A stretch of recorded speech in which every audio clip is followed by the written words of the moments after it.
ঘটনাটা? বাড়ির মালিকের নাম মনোজ ঝা। উনি গত পরশু মেয়ের বাড়ি গেছেন কলকাতায়। উনি তালা লাগিয়ে গেছেন। ওনার একটা কাজের মেয়ে আসতো, তো চাবিটা আমার কাছেই থাকতো। আমি এবার জানি না সকালবেলা কী হয়েছে, আমি স্কুলে গেছি, কাজের মেয়েটা চাবি নিতে এসছে। আমার মেয়ে ফোন করেছে যে বাড়িতে চুরি হয়ে গেছে, সব তালা ভেঙে দিয়েছে। তখন আমি পুলিশকে ফোন করি, পুলিশ এসেছিলো। পুলিশ দেখেছে সব ঘরের তালা ভাঙা হয়েছে। পিছনের দরজা দিয়ে আর সামনের দরজাটা লাগিয়ে দিয়েছিল, কেউ যেন ঢুকতে না পারে, ভিতর থেকে লাগানো ছিল। ওই কলতলার দরজা দিয়েও ওরা খোলা ছিল, ওটা দিয়ে ওরা পালিয়েছে। এবং ভিতরে সব ঘরের দরজা ভাঙা ছিল, কোনো বাড়ি পর্যন্ত ভেঙে দিয়েছে। কোনো কিছু কি নিয়ে গেছে? কিছু নিয়ে গেছে বলতে অনেক কিছুই নিয়ে গেছে, কারণ হচ্ছে সব কিছুই ভাঙা আছে। এবার বাড়িতে কী কী জিনিস ছিল সেগুলো তো আমি জানি কি না। ভাঙা আছে?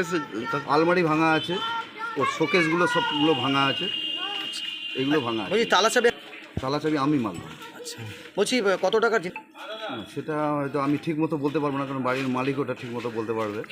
টাকা পয়সা কিছু নিয়ে গেছে? আমি একটা টাকার ব্যাগ পেলাম, সেই টাকার ব্যাগটা পুলিশ আমাকে দিল আমার কাছে রাখার জন্য। সেখানে মোটামুটি 5-6 হাজার টাকা হবে হয়তো, কিন্তু আরও টাকা হয়তো ওর ব্যাগে ছিল, সেগুলো নিয়ে ওরা পালিয়েছে। কখন হয়ে? রাত্রে। এখন আমরা জানতে পেরেছি ঠিক এই 12:30টার দিকে। এই যে এখানে আতঙ্কিত, একদিনের জন্য বাড়ি ছাড়া যায় না। চাঁচলে এই আমলাপাড়া এইসব যে কোনো জায়গায় চাঁচলের এক রাতের জন্য বাড়ি ছাড়া যায় না। মানে এখানে কিছু একটু মানে ইনফরমেশন চলে গেলে বাড়িতে কেউ নাই মানেই চুরি হয়ে যাবে, ডাকাতি হয়ে যাবে। নিরাপত্তা নাই এখানে? নিরাপত্তা মানে রাত্রেবেলা আমরা নিরাপত্তাই না তাই এই বাড়ির ব্যাপারে কি হয়েছে ঘটনা? এই পাড়াতে তো হতেই থাকে চুরি, বাড়ি ফাঁকা থাকলেই চুরি হয়।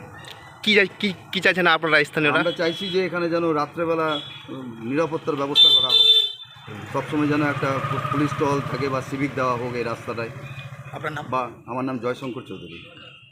আমি তো সকাল থেকেই জানি কোনো কিছু নজরে কেউ পড়েনি কারোরই। এখন হঠাৎ করে ওনার বাড়ির এই কাজের লোক আছে, এসে তালা খুলতে গেছে, ওনার পাশের বাড়ি থেকে চাবি নিয়ে এসে দেখছে তালা ভাঙা আছে। আচ্ছা, এই অবস্থা। বাড়িতে কি কেউ ছিলেন না? না না, উনি বাড়িতে নেই। গত শনিবার দিন উনি কলকাতা ডাক্তার দেখাতে গেছে। কে থাকেন এই বাড়িতে? কেউ থাকে না। কি নাম যার বাড়ি এটা? ফড়িং ঝা। আচ্ছা, মনোজ ঝা। ওনার স্ত্রী আছে? না, ওনার স্ত্রী মারা গেছে। আচ্ছা, উনি একাই থাকতেন? একাই থাকতেন। এক ছেলে এক মেয়ে, ছেলেও বাইরে থাকে, মেয়েও বাইরে থাকে। কখন হয়েছে ঘটনাটা? মনে হয় যত সময় রাতেই হবে, কেন দিনের বেলা হলে তো সবারই নজরে পড়তো, কারণ সকাল থেকেই আমরা এই রাস্তাতে যাওয়া আসা করি। আমার পাশেই বাড়ি, আমি তো 2-3 বার এই রাস্তাতে যাওয়া আসাও করেছি, নজরে পড়েনি যদিও। তো আপনারা কিছু আওয়াজ টাওয়াজ পাননি? না, কোনো আওয়াজ পাওয়া যায়। তো এই যে দিনে দুপুরে এই ধরনের বা রাতের অন্ধকারে এই ধরনের ডাকাতির ঘটনা ঘটেই চলেছে, চুরির ঘটনা, পুলিশের ভূমিকা নিয়ে কি দেখছেন? এবার এখানে তো আমি জানি যে সিভিল পুলিশ রাত্রি 12টা-1টা পর্যন্ত থাকে ডিউটিতে, কিন্তু থাকা সত্ত্বেও কীভাবে এইরকম ঘটনা ঘটছে সেটা তো বোঝা যাচ্ছে না। তবু এই রাস্তাটাতে সচরাচর দিনের বেলাও অপরিচিত লোক প্রচুর এখানে এই গাছতলাতে দাঁড়িয়ে থাকে, রাত্রিবেলাও তো এসে দাঁড়িয়ে থাকে। অনেককেই আমরা দেখি গল্প করছে দাঁড়িয়ে, কে এখন কোন মাইন্ডে আছে কিরকম বলবো। পুলিশ এসছে?